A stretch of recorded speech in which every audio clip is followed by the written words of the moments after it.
Greetings and welcome to NBT1-Task4 Overview. I am one of your course mentors, Dr. Sharice Wyndham Gay, and on behalf of the team, we would like to again welcome you to the NBT1-Task4 experience.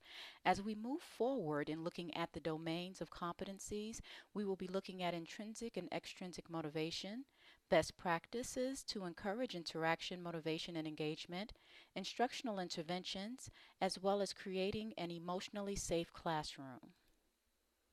Task 4 has the student as an observer in looking at a student named Carol who is exhibiting many very interesting behaviors, and so we would definitely want to make sure that we take note of the various components of her behaviors as well as some of the distractions, some of the conditions under which her behaviors are taking place.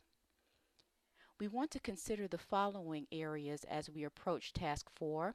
Be sure to read all directions very carefully to assure that all components are addressed accordingly. Label each section A, B, C, 1, 2, 3.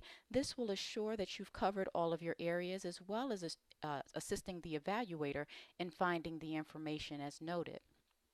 Provide as much detail as possible, and although there is no page length requirement, we typically recommend about 4 pages double spaced as a good guideline to follow.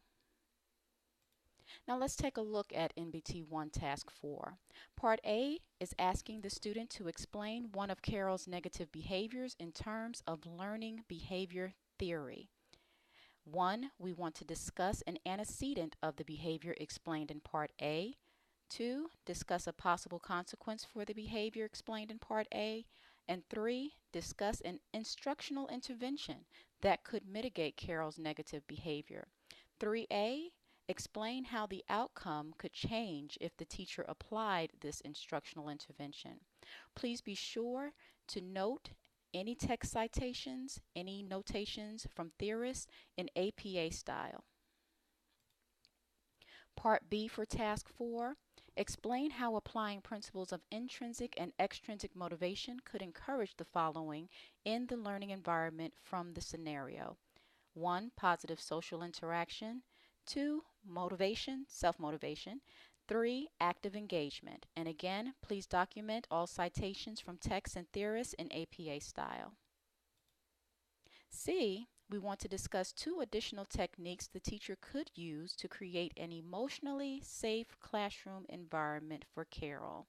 Looking at various components, what strategies would you utilize or recommend being utilized to create an emotionally safe environment for Carol?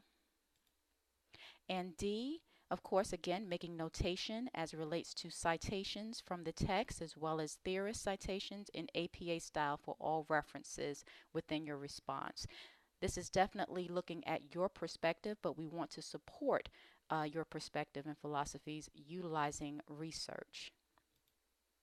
Some additional researchers that can definitely be helpful to you as you approach Task 4 are noted here. You are not limited to utilizing these recommended researchers, but they are definitely going to be helpful to you as you are approaching the completion of this task. Some additional resources that we offer for WGU for NBT1. There are several links that are noted here that review several competencies that are noted and utilized within NBT1. We definitely recommend that you take a look. They definitely will be helpful as you are responding to this particular task as well as others that you may be responding to at this time. A few additional questions, frequently asked questions for Task 4. Number 1 is, what is an antecedent? The antecedent is what happens before a specific behavior that a student is exhibiting. An antecedent may be a trigger or an event that may happen. Antecedents are very important as we approach effective interventions with students' behavior concerns. What is a consequence? Number 2. For the purpose of this task, it is a loss of a privilege. 3. What does it mean to mitigate in this situation? Mitigate refers to lessening the negative behaviors demonstrated by Carol, who is the student in our scenario. 4. What is the difference between extrinsic and intrinsic motivation? Intrinsic motivators come from within the learner. They do it because they want to. Extrinsic motivators come from the teacher or another external force. These are usually tangible in nature. We would like to again thank you for joining us for this overview for Task 4 NBT1. We hope that this experience has been helpful to you. We have our information, contact numbers, as well as emails listed below. Feel free to give us a call if we can be of support to you. Have a wonderful day, and we look forward to journeying together.